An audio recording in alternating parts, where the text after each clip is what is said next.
El Evangelio, queridos hermanos, no es una propuesta de una opción de vida, sino que más bien es un llamado a una nueva vida, es un llamado a vivir de una manera completamente opuesta y distinta a la forma en que veníamos viviendo antes de conocer al Señor. La razón de este imperativo es porque en verdad todo creyente genuino es capaz y debe vivir una vida nueva. ¿Por qué? La respuesta a esto es porque no necesariamente porque el creyente desarrolla una capacidad especial, sino más bien una razón más de fondo, y es porque todo creyente tiene una nueva naturaleza. Queridos hermanos, sean bienvenidos a una escuela dominical más en la primera iglesia de Concepción.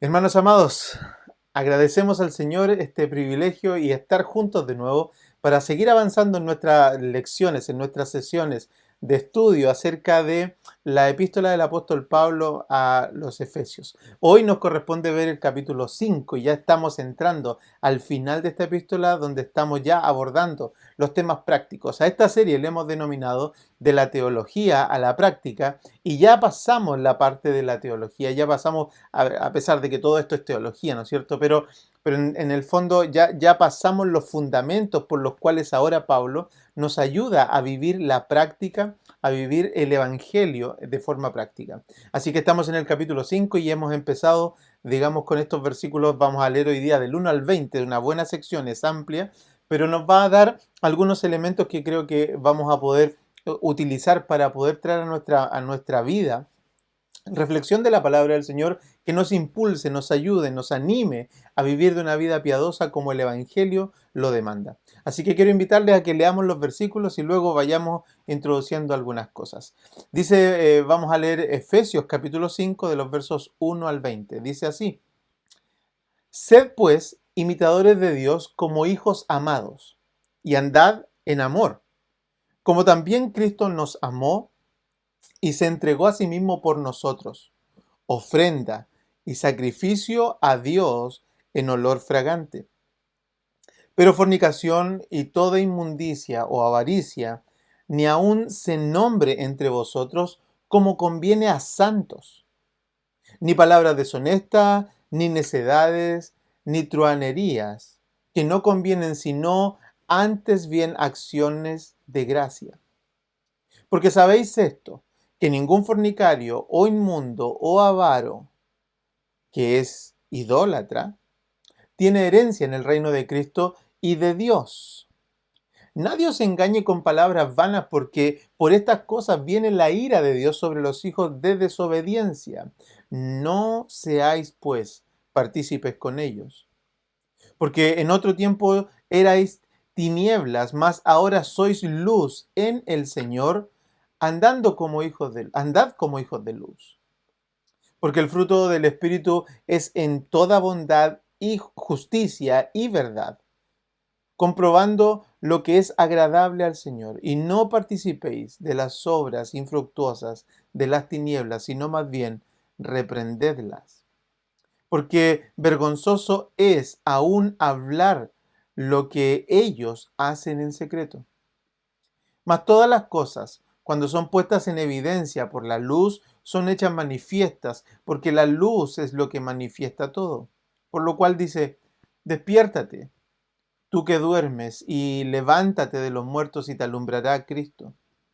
Mirad pues, con diligencia como andéis, no como necios, sino como sabios, aprovechando bien el tiempo, porque los días son malos. Por tanto, no seáis insensatos, sino entendidos de cuál sea la voluntad del Señor. No os embriaguéis con vino, en lo cual hay disolución. Antes bien, sed llenos del Espíritu, hablando entre vosotros con salmos, con himnos y con cánticos espirituales, cantando y alabando al Señor en vuestros corazones, dando siempre gracias por todo al Dios y Padre, en el nombre de nuestro Señor Jesucristo. Les invito a que tengamos un minuto de oración. Padre, te agradecemos y te rogamos, Señor, que esta tarde nos ayude, Señor, a poder hablar, a poder escudriñar, a poder entender tu palabra, Señor. Ayúdanos, Señor, porque esto es enteramente práctico, porque este es tu deseo para nosotros, Señor, y como hijos tuyos, Señor, que te amamos. Queremos ser obedientes, queremos entender con precisión, Señor, lo que tú deseas para nuestras vidas. Ayuda, Dios amado, al predicador, ayuda al que está escuchando. Ayúdanos, Señor, para que nuestros ojos y nuestros oídos espirituales sean abiertos y seamos sensibles a la voz de tu Espíritu. Padre, agradecemos tu bondad y descansamos en tu providencia. En el nombre de Jesucristo, nuestro Señor y Salvador. Amén. Amén. Mis hermanos, como hemos dicho, estamos en esta serie y hemos avanzado bastante ya y estamos en las últimas partes de la epístola del apóstol Pablo a los Efesios. Y si pudiéramos pensar en algo que pudiera mostrarnos de qué se trata o qué es lo que vamos a ver en toda esta sección del capítulo 5, creo que podríamos pensar en dos ideas. Cuando estudiamos la palabra siempre miramos y observamos y tratamos de entender lo que Dios quiere que nosotros sepamos de lo que Él está diciendo y lo que se lo dijo y lo que le dijo a los oyentes o a los, digamos, receptores originales de esta palabra. Y creo que si usted mira, y si usted lee, y si usted da un par de leídas más a esta versión, Reina Valera, o a otras versiones, usted probablemente va a llegar a una conclusión similar a la que yo le voy a dar. Y creo que esta sección nos está hablando básicamente de dos cosas, ¿no? Por una parte tenemos la razón o la forma en que un creyente verdadero debe vivir. Es decir, cómo debe vivir un creyente verdadero. Eso es una de las cosas que en este texto se nos muestra. Y la segunda es que hace un contraste para que nosotros veamos y podamos tener ciertas evidencias de cómo apartarnos a vivir como creyentes verdaderos, tomando como referencia, digamos, el lado opuesto, es decir, cómo vive un inconverso, es decir, cómo se está manifestando la vida de un inconverso para nosotros también poder saber cómo debemos vivir como creyentes. Pablo, para juntar estas dos ideas, ¿cierto? Para mostrarnos cómo debemos vivir, primero ha argumentado desde el capítulo 1 hasta el capítulo 3, como lo habíamos dicho, todas las razones por las cuales podemos vivir como creyentes. Por eso que decía en mi introducción que este es un llamado no a una opción de vida, sino que en verdad es una demanda a una vida nueva. Es decir, todo creyente que está en Cristo debe poder hacer todas estas cosas que estamos hablando aquí o estar en camino de hacerlas o estar, digamos, batallando por lograr alcanzar esta altura. Porque de otra manera estaríamos negando el Evangelio. Y esa es una de las primeras cosas que me gustaría decir en este corto estudio que vamos a hacer, es que esto, hermano, esto que está planteando el apóstol Pablo no es una meta, digamos, es una meta difícil, por cierto, para nuestra forma natural de ver las cosas.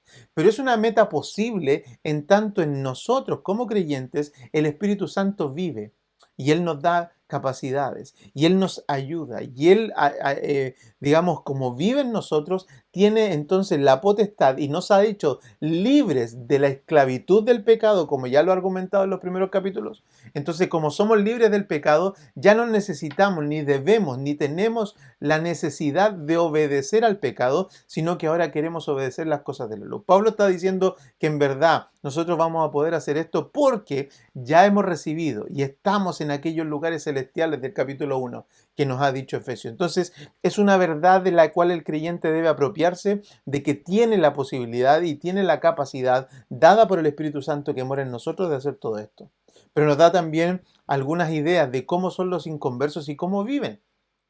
Nos va a mostrar un cambio de ser, cómo es que se manifiesta la naturaleza del nuevo cambio, y al final estamos viendo en esta sección una serie de recomendaciones, contrastes de cómo vivir y cómo no vivir. Y esto va a ser muy práctico, va a ser muy útil para nuestras vidas. Así es que les invito a que revisemos algunas de estas cosas. Lo primero que quiero resaltar es que ustedes vean que la escritura, el capítulo 5, parte con una forma, una palabra que nosotros no es común en nosotros de la forma en que está puesta ahí, pero sí es común en el entendido de que sabemos de qué se trata. La palabra, el capítulo 5, el versículo 1 parte diciendo, sed pues imitadores de Dios como hijos amados. Y ese sed, en verdad, es una manera de decir, sean de esta manera, sean de esta manera.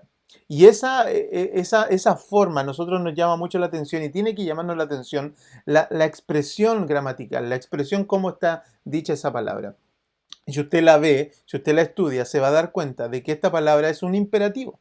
Es un imperativo que además está en un tiempo que es continuo, es decir, que la forma en que Pablo nos está llamando, nos está exigiendo que vivamos, es una forma continua de vida a la que debemos apuntar y a la que debemos llegar. Es decir, no es una opción, por eso yo decía en la introducción que no es una opción el cambio de vida, sino que es un llamado solemne y es un llamado no a una opción de vida, no a una mixtura de vida, sino que a un cambio total de vida. ¿Por qué? Por las razones que ya hemos dado, por las razones que antes nos ha dicho Pablo en todo el resto de la epístola. Así que el llamado que tenemos es a vivir, ¿cierto? Siendo imitadores de Dios como hijos amados. Esta es la primera. La razón por la que no nos debería costar esto entonces es porque a veces nosotros tenemos la impresión eh, que tenemos que hacer las cosas buenas por, por la respuesta de otros. Es decir, aquí voy con esto. Es que pensamos nosotros cuando queremos vivir para Dios y queremos hacer las cosas buenas, es que nosotros condicionamos el hacer las cosas buenas simplemente si es que las personas nos responden bien. O nosotros hacemos cosas buenas solamente cuando tenemos al otro lado personas a quienes queremos hacerle el bien. Pero la demanda del Evangelio es mucho más grave que eso.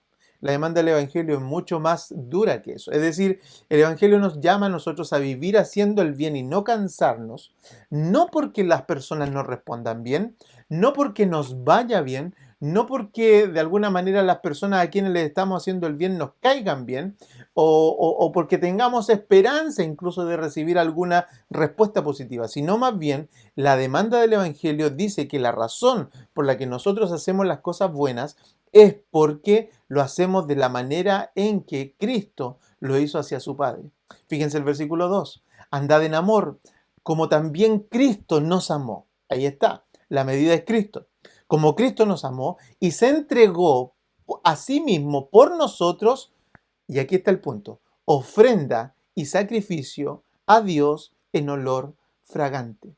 El secreto de la vida del Evangelio no es que nosotros tengamos una capacidad de hacer cosas buenas, porque nosotros nos cansamos. Cuando alguien nos defrauda, nosotros nos cansamos, nos agotamos. Cuando alguien no hace las cosas como nosotros queremos, nosotros nos frustramos. Cuando la vida no resulta como nosotros queremos, también nos agotamos, nos cansamos nosotros. ¿Por qué? Porque básicamente estamos funcionando en la medida en que a mí las cosas me traen satisfacción. Yo le he dicho a la iglesia y alguna vez lo he comentado esto, es que cuando uno vive con una predisposición a obtener resultados de lo que hace, en verdad va a vivir amargado, porque la vida nos muestra que las personas nos defraudan de continuo.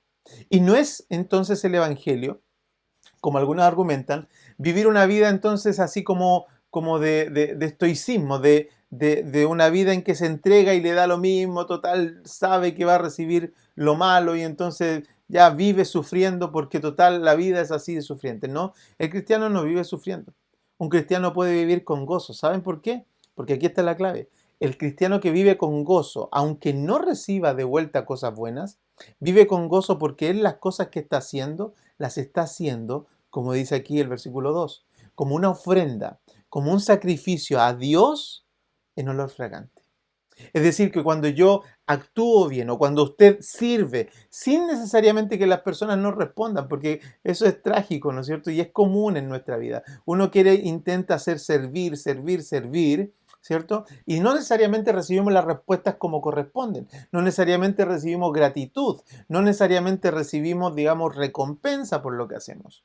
Entre más servicio, es más ingrato. Yo he dicho esto y cuando empecé el Ministerio Juvenil, al poco tiempo de llevar en el Ministerio Juvenil, un par de años, 4 o 5 años de llevar en el Ministerio Juvenil en mi iglesia local, alguna vez concluimos con mi ayudante, con la persona con la que trabajaba, con Miguel, me acuerdo, que concluimos que el trabajo en la juventud, o el trabajo más bien en el reino ahora con el tiempo, es un trabajo ingrato, porque uno da, porque uno trabaja, porque las personas se entregan tiempo, sacrificio, digamos, todo lo que implica trabajar por el reino del Señor, nuestros recursos, todo lo que hacemos, y en verdad la respuesta es muy poca. La respuesta de gratitud es muy ligera, es muy fina, es muy débil.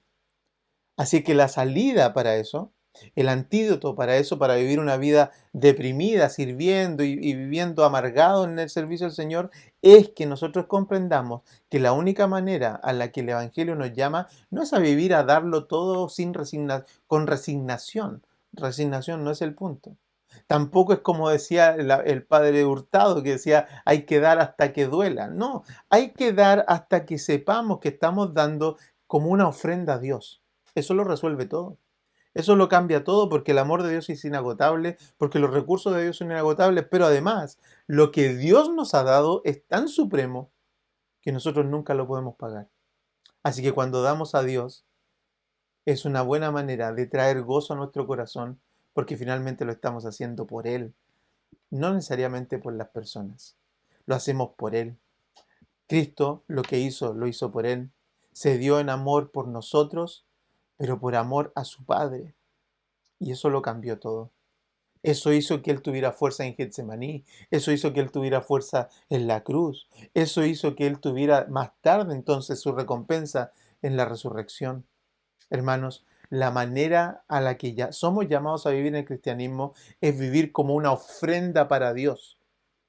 De aquí se desprende la base para todo lo que viene de los versículos 3 en adelante. Porque fíjese que el versículo 3 en adelante nos propone una triada, por decirlo de alguna manera, o tuplas o tríos de cosas que el apóstol Pablo nos llama a no hacer. Fíjense, pero fornicarios, dice, sed pues imitadores de Cristo, ¿no es cierto?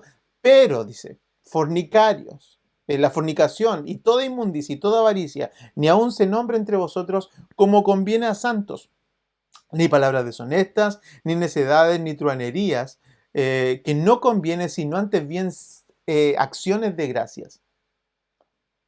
Porque sabéis esto, que ningún fornicario inmundo o avaro, que es idólatra, tiene herencia en el reino de Dios, y nadie os engañe con palabras vanas, porque es por estas cosas viene la ira de Dios sobre los hijos de desobediencia, así es que no seáis pues partícipes con ellos. Fíjense como tres tríos de cosas, ¿cierto? Son las que Pablo quiere que nosotros evitemos. Y esta es la vida de los inconversos. Esta es la vida de las personas que viven sin Cristo y que se engañan a sí mismas, creyendo algunos incluso que viven en Cristo. No sean como los inconversos. ¿Cuáles son las tres cosas? Los tres tríos de cosas. Fornicación, inmundicia, avaricia. Palabras deshonestas, necedad, truanerías, fornicarios, inmundos y avaros. Esas cosas, dice Pablo, saben que ni se nombren entre vosotros. Y eso es un llamado a una cosa que en verdad debemos hacer como creyentes, hermanos. ¿Cuánto hemos visto ensuciarse el Evangelio por personas que pretenden amalgamar o vivir, ¿no es cierto?, mezclando el doble sentido, el relajo, cuando están en grupos íntimos, ¿cierto? Estamos en la iglesia, pero luego estamos en grupos íntimos y viene el relajo, viene el chiste, viene la palabra vana, viene el doble sentido, viene el chiste picaresco, ¿cierto? Y esas cosas terminan contaminando el ambiente, terminan sacando la santidad de ese lugar, terminan sacando la piedad y empiezan una cosa tras otra y el nivel parte pequeñito pero termina siendo... ¿Cuántas veces no hemos visto eso en sociedad cristiana, que por darle cabida a un chiste terminamos en un lugar donde no corresponde a hijos de Dios? Fíjense cómo lo dice Pablo. Pablo lo dice de esta manera. Dice, fornicación y toda inmundicia y avaricia ni aun se nombra entre vosotros, como conviene a santos. Como conviene a santos, hermanos. Fíjense que no está usando la palabra creyente, está usando la palabra apartados. Es decir, estas cosas que estamos hablando aquí, la fornicación, la inmundicia, la avaricia, todas estas cosas, las palabras deshonestas, los chistes en doble sentido, las cuestiones necias, las truanerías, la avaricia, la inmundicia, cualquiera de esas cosas no convienen a los que han sido apartados. Eso es lo que está diciendo. Hermano, si tú estás en Cristo, tú fuiste apartado. Tú fuiste apartado. Y como una persona apartada de todas estas cosas ya no pueden estar en tu vida. Así es que esto es muy incisivo, ¿no es cierto?, a nuestras vidas de creyentes, a nuestras vidas cotidianas, a nuestra vida en nuestros trabajos, a compartir el chiste, a compartir el pensamiento, a compartir las imágenes, a compartir el uso de, ¿cierto?, ¿no es cierto?, escuchar ciertos programas que son, digamos, de puras groserías. Los cristianos no somos graves. Los cristianos no somos, digamos, personas que se escandalicen del mundo, porque nosotros sabemos cómo vive el mundo, pero cristianos han confundido esto y dicen, yo no me escandalizo, y con esa, digamos, con esa frase que lanzan, ellos argumentan entonces que ellos pueden participar de esas cosas sin escandalizarse. Escandalizarse no es eso. Escandalizarse es, perdón, no escandalizarse es más bien saber que el mundo vive así y no escandalizarnos por esas cosas, pero yo de todas maneras no participar con ellas, porque soy apartado. Porque soy apartado. Y la santidad de un apartado debe notarse. La forma de hablar de un apartado debe notarse. La forma de comportarse de un apartado debe incomodar a los que hablan de esa manera. Debería incomodar. No dar espacio. Cuando escucho un chiste de doble sentido, hermano, no te rías. Simplemente no te rías. No des cabida a esas cosas porque dice Pablo, y la encomienda es, ustedes sean de esta manera. Sean de esta manera. No se mencionen entre vosotros.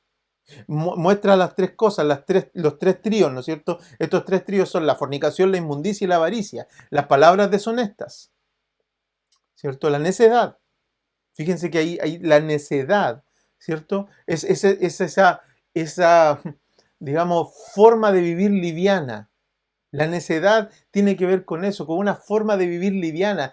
Personas que creen que eso no les va a pasar nada, personas que creen que pueden convivir con eso, personas que dicen, pero si es un poquitito nomás, viven como necios, no saben lo que dice Proverbios, que una mosca muerta hace dar mal olor en la casa de un perfumista. Una mosca muerta, algo pequeño, algo chico, algo que es insignificante, da mal olor en la vida de un creyente. Así que no seamos necios. Por supuesto, no seamos fornicarios, ni inmundos, ni avaros. Y fíjense que la avaricia la mezcla o la liga, Pablo, a la idolatría. No seas avaro, hermano, porque eso es idolatría. Un avaro sabe, ¿cierto? Hay un pastor que decía que el mejor antídoto para la avaricia, si es que fuera el dinero el problema, es darlo. Es hacer que el dinero sirva a otros, que beneficie a otros, que no sea yo. Ese es el mejor antídoto a la avaricia. Así que dice, estas cosas no participen entre ustedes. Aquí viene la razón por qué, que es el cambio de ser, que es el cambio de ser. Y el cambio de ser tiene que ver con este traspaso de antes erais, y fíjense cómo ocupa los términos, qué importante esto, porque ocupa el término erais, ¿cierto? El término de ser, de una cosa que en verdad es parte de nuestra naturaleza. No es que hacíamos cosas de tinieblas, sino que éramos tinieblas, ¿cierto? Entonces lo que dice es, en otro tiempo erais tiniebla, mas ahora sois luz. Esa es la razón, hermano, por la que decía yo al principio insisto, que decía al principio, de que nosotros podemos hacer estas cosas, porque éramos algo y ahora somos otra cosa. Y aquí el punto es que en realidad nosotros los creyentes no tenemos una capacidad especial, tenemos una naturaleza nueva. Y esa es la razón por la cual podemos hacer todas estas cosas. En otro tiempo éramos luz, éramos tinieblas, porque no teníamos el Espíritu Santo en nosotros, pero ahora somos luz y somos luz precisamente porque vive el Espíritu Santo en nosotros, por lo tanto tenemos una nueva naturaleza. Así que el llamado de atención es un llamado solemne, es un llamado que nos muestra a nosotros y es un llamado de atención para que nosotros ya no estemos en esa vida que antes teníamos como mundanos, como en el mundo, como estando en tinieblas, como estos tres tríos de los que nos habla Pablo, digamos, en los versículos anteriores. Así que ahora debemos andar como hijos de luz. ¿Por qué? Porque el fruto del Espíritu, el fruto de lo que tenemos dentro, de la nueva naturaleza en nosotros, es en toda bondad, justicia y verdad. Es opuesto. Es opuesto, hermano. Es opuesto. El deseo de un creyente genuino es vivir en bondad, es vivir en justicia, es vivir en verdad, si es que el Espíritu Santo es el que domina tu vida. Y aquí hay un gran punto, hermanos. A un gran punto de que combate el autoengaño. Cuando nosotros decimos que andamos en el Espíritu, cuando las personas dicen que viven por el Espíritu Santo, cuando las personas quieren vivir y dicen yo soy espiritual, a mí me gusta la vida espiritual, la forma y la evidencia de que personas están siendo guiadas por el Espíritu, que viven en el Espíritu, no es la evidencia de los dones necesariamente carismáticos, no es la evidencia de que hablen lenguas, no es la evidencia de que dancen, no es la evidencia de que, digamos, por providencia de Dios, alguna vez orando haya sanado o alguna persona haya sanado por la oración de alguien. No es que pasen cosas milagrosas con nosotros. La evidencia de la llenura del Espíritu Santo es que los creyentes andan en toda bondad, en toda justicia y en toda verdad. No es posible, no conviven un creyente mentiroso, avaro, con alguien que es lleno del Espíritu Santo. No conviven, hermanos. No conviven, la Escritura lo dice así. Y yo tengo que creer a la Escritura, a pesar de que hay personas, me recuerdo de nuevo del testimonio de uno de nuestros hermanos que me contaba que se encontró con alguien que era un profeta y que le dijo que era profeta y que en la mano derecha, me parece que le dijo, y en esta mano le dijo, yo soy profeta y en esta mano tengo sanidad, le dijo. Y nuestro hermano, conversando con él, después le preguntó, oiga, sí, bueno, ya, listo, usted es profeta. ¿Y su familia cómo está? Y el profeta le dijo, no, estoy separado. Estoy separado y estoy conviviendo con otra persona. Eso, hermanos, es una brutal mentira con respecto a la presencia del Espíritu Santo en esa persona. Se jactaba, vivía desordenado, no está en verdad, no está en justicia, no está en bondad. Hermanos, no nos engañemos. El Espíritu Santo no puede ser burlado, el Señor no puede ser burlado y nosotros tenemos un llamado solemne y radical a vivir como vive el Señor, como nos manda que nosotros que vivamos en el Señor, comprobando lo que es agradable al Señor. Esa es la manera en que vive el creyente, comprobando lo que es agradable al Señor, versículo 10. Nosotros vivimos de esta manera. Si usted ve, y da lo mismo la posición que tenga, porque nosotros con esto hemos cometido tantos errores, hermanos, también. Tantos errores por tener a personas que probablemente a veces están, incluso nosotros, los ministros del Señor, que pudiéramos incluso estar en el liderazgo. Si una persona que está en liderazgo, si una persona que es, por decirlo de alguna manera, un pastor y está viviendo en inmoralidad, esa persona no está haciendo lo que dice el versículo 10. No está comprobando lo que es agradable al Señor y trayendo eso a su vida.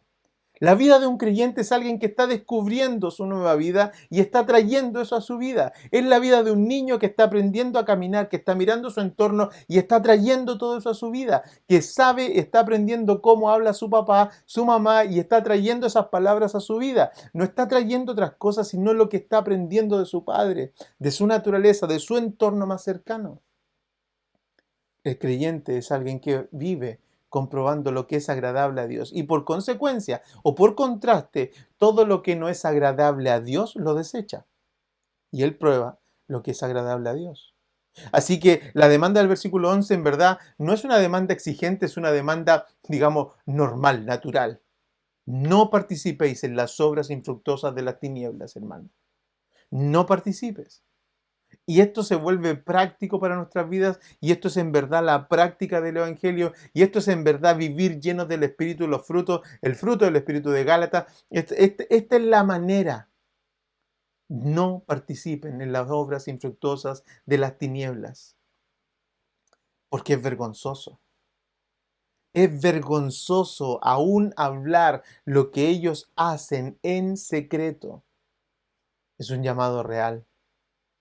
Y esto nos lleva al otro punto, al versículo 13 y 14, que es un llamado real y es un llamado solemne. Nosotros sabemos, por ejemplo, a veces nosotros tenemos la falsa idea de que en la iglesia son todos santos, son todos buenos. En la iglesia son todas personas regeneradas y la verdad es que no. En una iglesia no todos son regenerados. En una iglesia todos están abiertos. El cuerpo de Cristo es un cuerpo santo. Pero en la iglesia, cuando abrimos los templos, ahí entran personas de todo tipo. Y nosotros los creyentes debemos ser, debemos ser personas que miremos con cuidado la forma en que las personas se relacionan, la forma en que las personas actúan. Por eso es que Pablo a esta congregación, versículo 13, le dice, mas todas las cosas cuando son puestas en evidencia por la luz, son hechas manifiestas. Son hechas manifiestas de tal modo que si tú, hermano, te estás dando cuenta de que tu vida ha sido una vida de tinieblas o que hay aspectos de tu vida que están en tinieblas y no son dominados por el Espíritu, esta es una palabra para nosotros, para ellos, para ese tipo de personas. Dice, más todas las cosas cuando son puestas en evidencia por la luz son hechas manifiestas, porque la luz es lo que manifiesta todo. Así que por esta razón, Isaías 60, esto es una alusión a Isaías 60, capítulo 60, versículo 1, dice, por lo cual despiértate tú que duermes, despiértate tú que duermes, y levántate de los muertos, y te alumbrará Cristo. Si te estás dando cuenta de que tu vida ha estado en tinieblas en algunos aspectos, que tu vida no ha sido correcta ante los ojos del Señor, que tu vida ha sido una vida de autoengaño en algunas materias que tienen que ver con el Evangelio, con la vida práctica del Evangelio, hermano, despierta, despierta. Despierta y levántate porque estás entre medio de los muertos. Estás viviendo con gente muerta, estás caminando. Este es un hombre muerto caminando. Y te alumbrará Cristo. Así que Pablo termina después de este llamado, después de este levantarse, después de este llamado al arrepentimiento, después de este llamado a la iglesia a decirle, miren, así debería vivir un creyente, así viven en el mundo, esta es la razón por la que ustedes pueden vivir como un creyente, así que levántense de los muertos, no estén más con ellos, cambien su vida y ahora les da recomendaciones. ¿Cómo lo hacemos, Pablo? Bien, recomendaciones. Pablo es práctico. Pablo nos está ayudando a vivir la vida. Pablo nos está llevando a que esto sea en verdad una actitud que nosotros podamos cambiar, que sea una vida en donde seamos bendecidos. Dios nos dice estas cosas no para eliminarnos, sino para darnos salud, para darnos vida. Y Pablo del versículo 15 al 18, perdón, del versículo 15 al 20 prácticamente, nos da recomendaciones para que nosotros podamos hacerlo. Y miren cómo avanzan estas recomendaciones. Entonces nos da la actitud errada y nos da el antídoto para que nosotros podamos combatir con ello. Versículo 15. Mirad pues con diligencia. Esta es la actitud. La actitud es diligente. ¿Te diste cuenta de que estás haciendo algo que no está conformado al Evangelio? Diligencia, hermano. Diligencia. Rapidez, prontitud. Con diligencia. ¿Cómo andéis? No como necios, sino como sabios. Los necios son los que en contraposición no son sabios, ¿cierto? Eso es fácil discernirlo. Pero miren, cómo actúa un necio, quizás eso no es tan fácil de discernir, porque el punto de Pablo es que los necios son aquellos que no aprovechan bien el tiempo.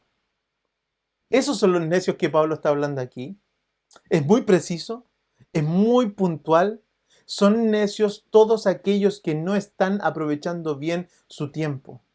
Y de eso, hermano, en este tiempo, incluso en pandemia, vaya que tenemos, ¿cierto? El no aprovechar bien el tiempo. Ha sido un problema siempre en nuestra vida, pero al no aprovechar bien el tiempo, aún en este tiempo de pandemia, en este tiempo en donde hemos estado más tiempo en casa, es una verdadera epidemia. Pablo dice, no sean necios, anden como sabios. ¿Cómo anda un necio? Desaprovechando el tiempo. ¿Cómo debe andar un sabio, dice Pablo? Aprovechando bien el tiempo. ¿Saben por qué? Porque los días son malos, hermano. El peor engaño de nosotros, de las personas, es que tenemos tiempo. Es que mañana lo hago, mañana empiezo, mañana estudio, mañana oro, mañana voy a estar en la presencia del Señor, mañana voy a ir a la iglesia, la otra semana voy a ir, al otro servicio sí que voy. Hermano, no desaproveches el tiempo. Pablo está diciendo que hay cosas en las que nosotros perdemos tiempo. ¿Y sabe cuándo perdemos el tiempo? Cuando invertimos nuestro tiempo en cosas que en verdad no son eternas.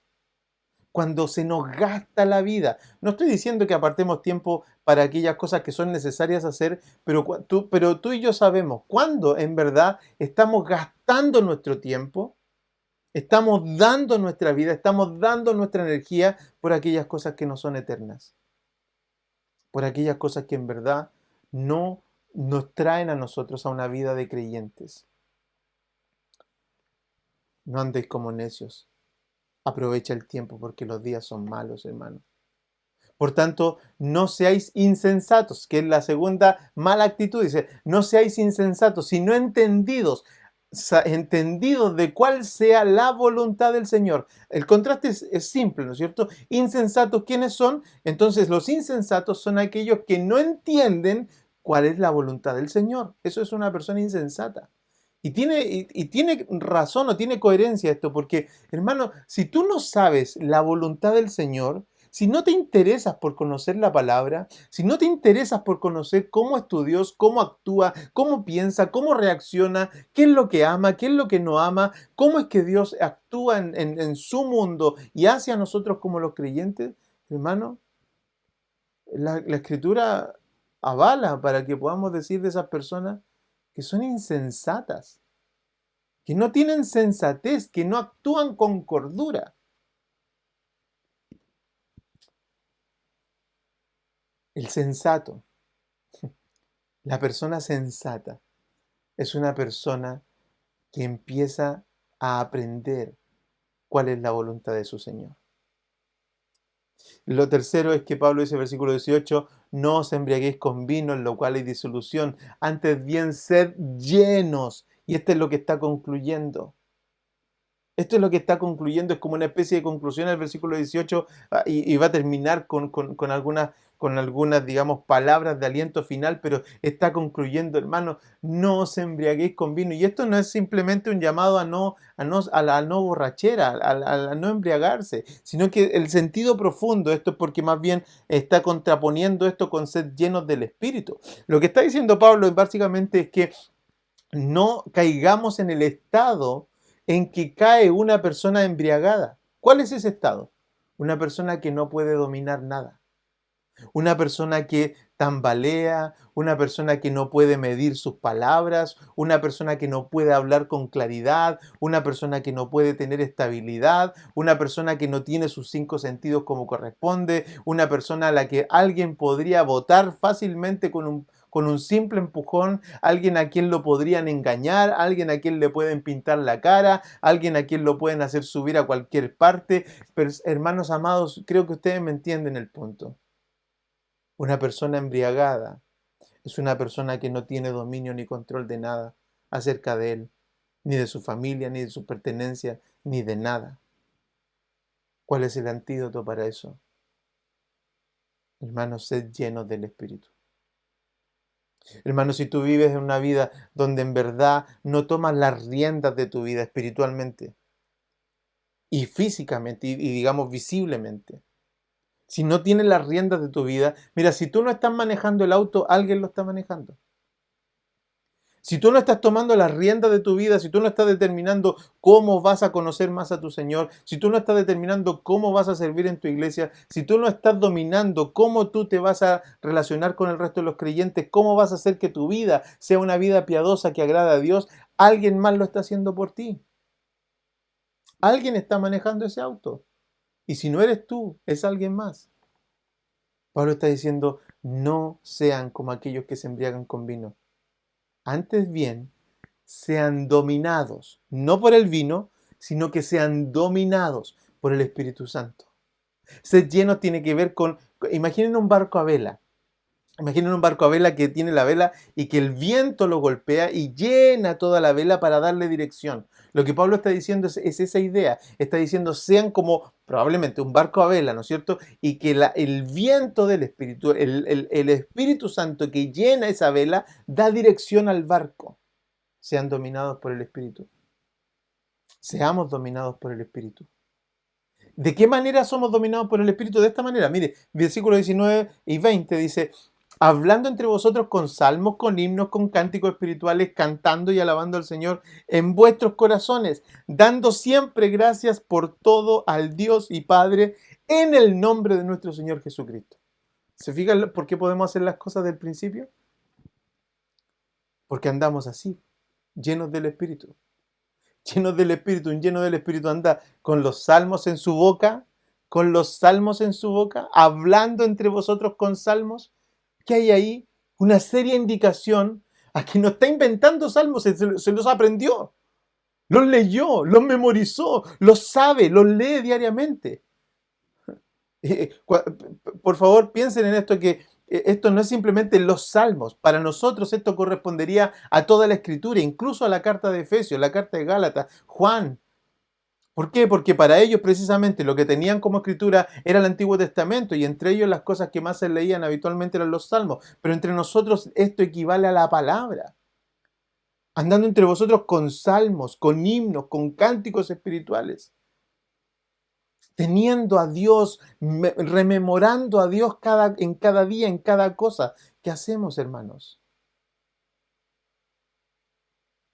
Y finalmente andando, como dice este verso 20, dando siempre gracias a Dios por todo, dando siempre gracias a Dios por todo, en el nombre de Cristo. Hermanos amados, insisto, como les decía al principio, esto no es un llamado a tener capacidades especiales. Este es un llamado a vivir una nueva vida en Cristo el Señor. Y es el llamado práctico, es un llamado solemne y es un llamado imperativo. Tú puedes vivir, tú puedes vivir esta buena vida. Porque en ti, si eres un creyente genuino, habita el Espíritu Santo.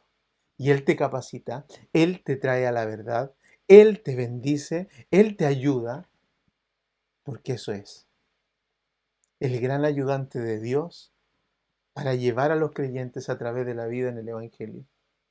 Así que te invito, si has vivido desordenadamente, te invito como Pablo te invita, levántate, tú que duermes, despiértate y levántate de los muertos y te alumbrará Cristo. Que el Señor nos bendiga y nos vemos en la próxima escuela dominical.